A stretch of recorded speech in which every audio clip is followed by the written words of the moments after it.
Hey guys, Desolator Magic back, and it is story time. That's right, I'm going to tell you guys a story.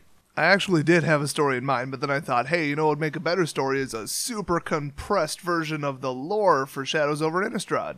It's really more the entire storyline than just the lore, and I know you're probably thinking, well, it's an odd time to do it when they only have episode 1 through 5 posted, but you know, it was just pre-release weekend. We all got to see the cards. We all got to play them. We're all wondering what's going on. So I thought, I'm just going to make one. I might make a follow-up one once we know what's really going on. Although all of the signs do currently point to the fact that we won't really know what's going on until Eldritch Moon comes out. In the meantime, here is precisely enough information to give you the backstory and let you start speculating on what you think might be causing all the trouble in Innistrad.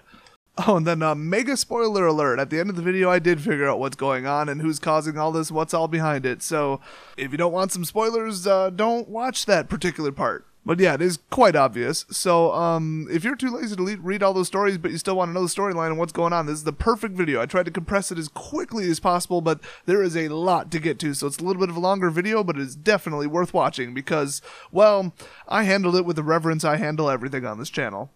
I guess first, before we really get into the storyline, let's talk a little bit about Innistrad. It is a level 10, top-of-the-line crapville. I mean, we're talking vampires, werewolves, like cult members, people stitching people back together into zombies, and like necromancers, and just the place is... I would leave. If I was there, I would, like, leave. I would hop on board the closest planeswalker and be like, get me up out of here, I'm going somewhere nicer. Even Zendikar would be nicer at the moment. So anyway, the story starts on Innistrad, and we find out that there's a whole bunch of wards in place that are supposed to keep the werewolves and other evil stuff away, but they're starting to not work so well for some reason. There's this big werewolf attack in one of the major towns. Just kidding, it was a demon. They thought it was a werewolf, actually turned out to be a demon, or a demon-possessed human, or whatever, something like that. But then this werewolf planeswalker named Arlen Cord comes out of quite literally nowhere and decides to help fight the demon, and she like takes him out and is like, oh, I can transform into wolf at will, aren't I cool, cool, and then like nothing else happens with her at all. Anyway, Avacyn is like the head angel of Innistrad, and she's supposed to protect all the humans by powering up all the symbols to keep evil away. So it's her little, symbol. You guys have seen it. And she will directly fight the bigger threats, but otherwise she just lets her little sub-angels take care of it, and of course the Church of Avacyn, and all their like warrior cathars and stuff like that. So she was actually created by Sorin, the vampire planeswalker, who is much, much older than all other planeswalkers by like lots and lots of centuries, except of course for Nicol Bolas. And he thought, well, my vampire homeboys are overfeeding on the humans, so now I'm going to create Avacyn to like fight them and stuff. And then now the Markov family really doesn't like him, like as if they weren't jealous enough because he was a planeswalker, and now he did that and they're like, oh my god, I hate you so much.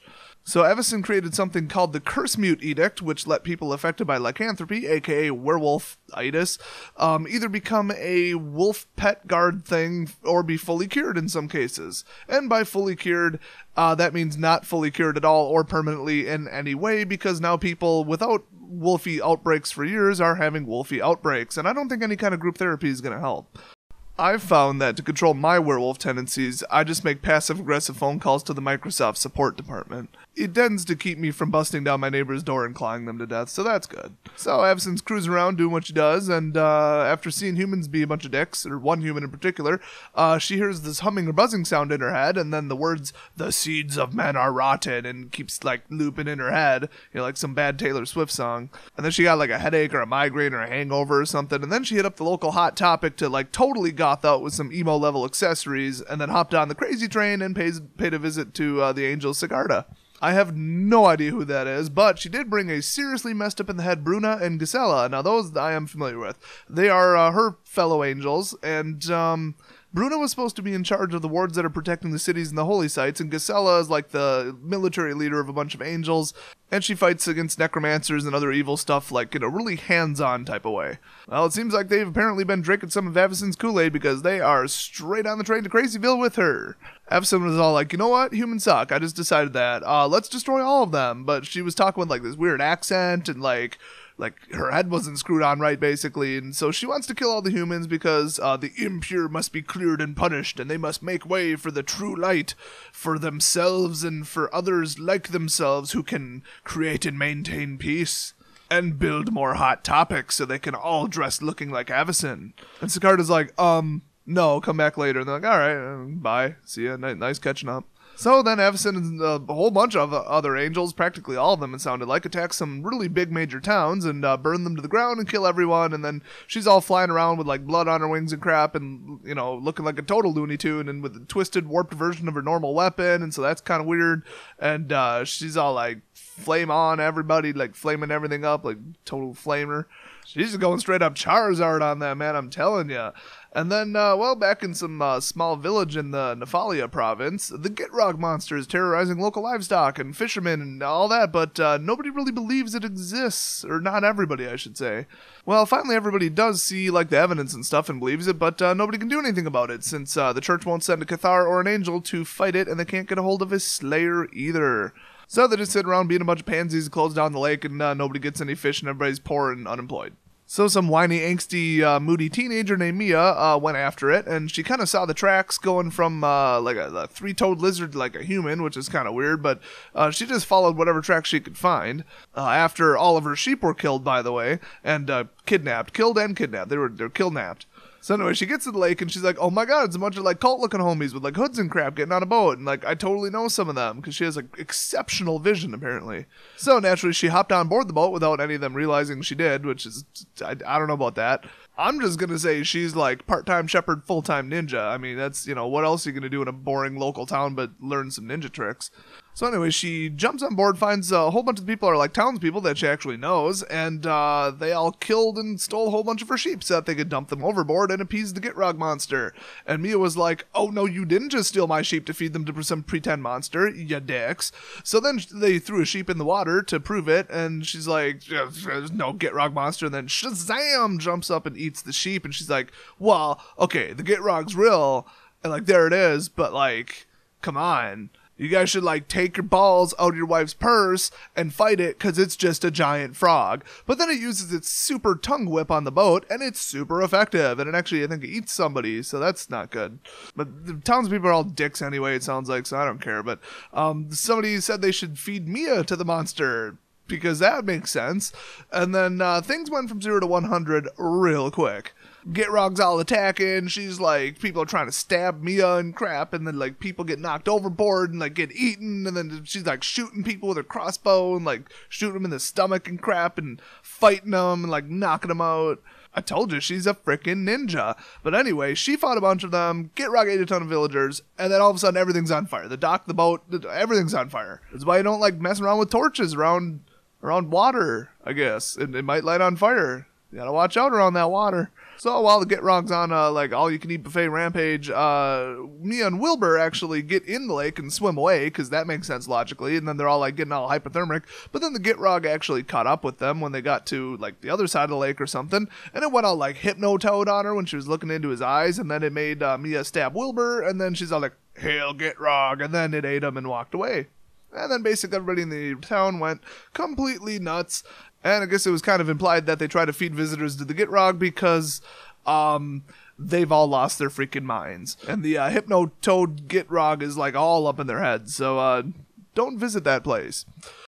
So anyway, while all this crazy crap's going on, everybody's going nuts and all this madness, just madness everywhere. The whole theme is madness. Like Avacyn's going mad, villagers are going mad, monsters are coming up everywhere, just everybody's going mad. My theory was that they opened a portal to the realm of Zoriat, aka the realm of madness, but then I realized that there's this thing even more powerful than the curse mute, and it's called copyright law. And nothing can pierce the wall of copyright law, especially when it's guarded by wizards not realizing that they literally own Dungeons & Dragons as well as MTG, and they're the same company. Anyway, with that theory shot down, off in who the hell knows where, Jace shows up because he's actually looking for Soren because he wants, I don't know, like ask him something to do with the Eldrazi, and like the original people who actually trapped the Eldrazi, if you did not know, were Soren, Nahiri the lithomancer, and Ugin. So then Soren went to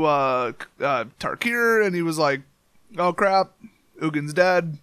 But then Sarkhan Vol was like, nah, I'm going to go back in time and fix this crap. And so then he does, and then now Ugin's alive. And so Ugin and apparently Soren decide to help fight the Eldrazi. Not really sure what happened from there because I don't think either of them really actually showed up. I didn't really follow that storyline that close, but yeah, so now for some reason Jace, he took the oath. I think he wants to go get Soren to like sign the little contract oath thing too, even though they've already trapped the Eldrazi. But it's not just the Eldrazi, it's like they want to sign a little peace agreement with like the UN and NATO and all that crap. To stop any interplanar threats, so one plane, big old civil war, whatever, who cares? But then interplanar stuff, they could travel to every plane and like eat it like the Eldrazi wanted to. So he wants to be like, Soren, hey, next time some like weird crap goes down, you want to help? So his only lead is to go visit Liliana, and there is some Liliana drama going on. So he goes to her house and she acts all weird and necromancery, and then he's like, hey, bro, do you know where Soren is? And she's like, no. That's that whole part of the story. But he does mention, hey, I'm going to go, to Markov Manor because, Soren Markov. And then she's like, oh, dude, they hate him. Like, the Markov family, they have disowned him. If you even mention his name, they will kill you. And he's like, lol, I'm going to go there anyway. So Liliana's like, okay, whatever. You can stay at my awesome friggin' super mansion for like one day, but I'm not going to help. And then she's like, wizards, I swear to God, if you print me in this new set. So yeah, she's not even in the new set as a planeswalker. She's just gonna like sit around her mansion like watching Netflix. She's gonna like binge watch Star Trek Voyager or something. So Jace leaves, he goes to Markov Manor in the morning. Now the question is, does Jace actually know what the heck is going on in Innistrad? Does he know like Avacyn's going crazy, burning stuff down with a crazy little fire breather spear thing?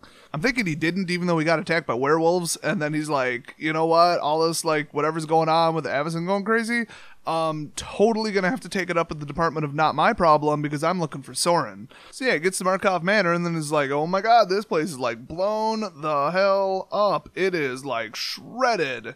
They like pulled that place inside out or some crap. And then he literally says to himself, I guess Soren probably isn't here. Yeah, I guess not. But then, of course, despite thinking, hey, I should probably leave because something really messed up happened here, he kept seeing like stones and walls and everything was like in a pattern. He's like, oh my god. It's a puzzle. I freaking love puzzles. So Jace is inside and he is like tripping out. Like he finally kind of figures out that he's seeing the thoughts of like some human that was in the castle for some reason carrying in a book. But then he's like dead now. But then he can't figure if there's like some entity there like messing with his head on purpose or if it's just like a property of the castle. And then he's getting mixed up with like seeing what the human guy's memories were mixed with him actually walking through the place. So then he gets lost, can't find his way out. But then he sees a white face with fierce eyes saying, I will repay. And then a whole bunch of the other vampires and people who used to live there are now turned to stone and embedded in the walls. So that's probably not great. So then Jace is pretty sure that he's actually seeing like some actual living person's ghost's memories or whatever. Some guy who actually was in the castle at one point, and then he actually sees Edgar Markov, the alleged ancestor of all of Innistrad's vampires, which is awfully strange because that's actually Olivia Volderen. I don't know, maybe Olivia is his wife or something, but the lore honestly says that both of them are the originators of all vampires on Innistrad. So yeah, Jace is pretty sure that he's seen the past memories of like that human who went into the castle for some reason and then got turned to stone like everybody else did. And he's holding the book, and the book is, I don't know, a journal about Cryptoliths, whatever those are. And then he sees a planeswalker, actually. It's one of the moonfolk from Kamigawa. Kama-frickin-gawa. How about that one, huh? Plot twist. That's some M. Night Shyamalan level crap right there, man. I did not see that coming. Okay, so you got like the moonfolk, all right? Then you got Jace. Okay, next set, Space Jace. I called it. I totally called it. So at this point, Jace does actually know that he's experiencing Genric's memories, and that's the human who was in the castle at some point, but then he doesn't know if it's just like a trait of the place where he's in, but his memories are mixed with Genric's, and then he doesn't really know if he walked up the stairs or if it was Genric, so he's all confused, and he's like, trying to find his way out and stuff, and then people are like projecting voices of Liliana in his head and stuff, but he doesn't know if it's an actual entity because he still senses nobody in the castle. So then Jace sees memory from the old parts of the castle where Markov, the original one, and a whole bunch of his homies were drinking the blood of an angel, which is some kind of weird ritual, maybe possibly giving them original vampirism, but he's not sure. And Jace figures out that Soren Markov made Avacyn so that, of course, they don't overfeed on the human blood and drive them into extinction. And then Avacyn ruled all the other angels. Now the angels have turned on the human populace, and somebody tore the Markov Manor to pieces. So those are the pieces of the puzzle. Now he wants to solve it. So did Soren come back and blow up the house and then make the angels attack everybody? Or is somebody sort of trying to piss off Soren by doing that? He doesn't know. Well, geez, Jace, it's obvious that moon chick. I mean, hello, did you even read the frickin' story? It's right on Wizard's website. So now it seems that Jace has the book from the human dude who got turned to stone and blown into the walls along with the rest of the vampires by whoever did that, and now he's going to read it. So he knows already from the memories that what's inside it is a description, sort of like a schematic even, showing these weird twisted stones. They're actually called Cryptoliths, and all that's revealed so far is that they can manipulate the flow of mana, which is probably not a great thing. But then again, with how messed up Jace's mind is at the moment, it could just be a recipe for baking pancakes, and he thinks that it's about Cryptoliths. He also knows that the book was written by one of the moonfolk from Kamigawa, who is now a planeswalker, and that it's her own personal diary, possibly with the human's notes added to it as well, because he wrote his name in the book and started taking notes too. This actually brings us way back to the beginning of the story. Remember what they thought was a werewolf attack, but it was actually a demon? It was Mrs. Poulter who was the one behind it, and she ran out into the woods into an altar made of, twisted stones. Interesting. Might be Cryptoliths. Otherwise, that would be a strange coincidence, wouldn't it? So all that she managed to do at the potential Cryptoliths, making sort of an altar, was to summon the demon Ormondal, who totally got Tyrannosaurus wrecked by Arlen Cord, the werewolf planeswalker. So the twisted stone Cryptoliths are definitely something to do with madness and demons, and the only other demon-related thing on Innistrad was when Avacyn got in a fight with Grizzlebrand and then got dragged down into like hell or whatever, and then she was trapped there, and then somebody like opened it up, a bunch of demons escaped, and they weren't thrilled about it. So is it a demon trying to get revenge? Is it Soren himself trying to get revenge on someone from Innistrad? Is it Garruk actually trying to use his newfound dark magic to get back at Liliana, who lives on the realm? Who knows? He is kind of obsessed with revenge after she cursed him. Or was it Nicol Bolas? Probably not, because that's not at all the type of thing that he does. I just like mentioning him. Or is Olivia Volderen finally back after she left Innistrad to live far away because she's so done with their crap? Or do all the clues perhaps point to Tamiyo? Yes, they do. It's Tamiyo. For God's sake, it's Tamiyo. Oh, gee, or maybe it's the other planeswalker from frickin' Kamigawa that's also a moonfolk and also has purple eyes. In fact, the actual card is literally called Tamiyo's Journal. So now, I guess in the next set, Eldritch Moon, which, hello, Moon, Tamiyo the Moon Sage, yeah, we gotta deal with her crap again. So looking forward to that. She likes to tap stuff down and piss people off and then let you have no max hand size, so I hate her. Want some more evidence? Okay, Tamiyo actually knew Genric, who is an astromancer slash astrologer slash astronomer, and she read a buttload of his notes and added her notes, and she really likes gathering knowledge and scrolls and library crap. She's basically a moon librarian. And she was specifically studying the silver moon on Innistrad and its influence on the werewolf curse and the vampire feeding frenzies and how it affected Avacyn and how she acted. So yeah, she basically studied like the wards, she studied the Wolfear, she studied the Hell Vault, she studied everything, and now we get to find out what she's doing with it, which is probably nothing good. So the question is she behind all this? Is she getting revenge on somebody or what's going on there? Or is she working for somebody else or being tricked by somebody else? That's what we don't know. So I look forward to more of the story showing up, and I'll probably make a video on it in the future. So if you don't want to miss out on that, hit that subscribe button, and I'll see you guys next video. Oh, and public safety announcement, stay away from Markov Manor, kids.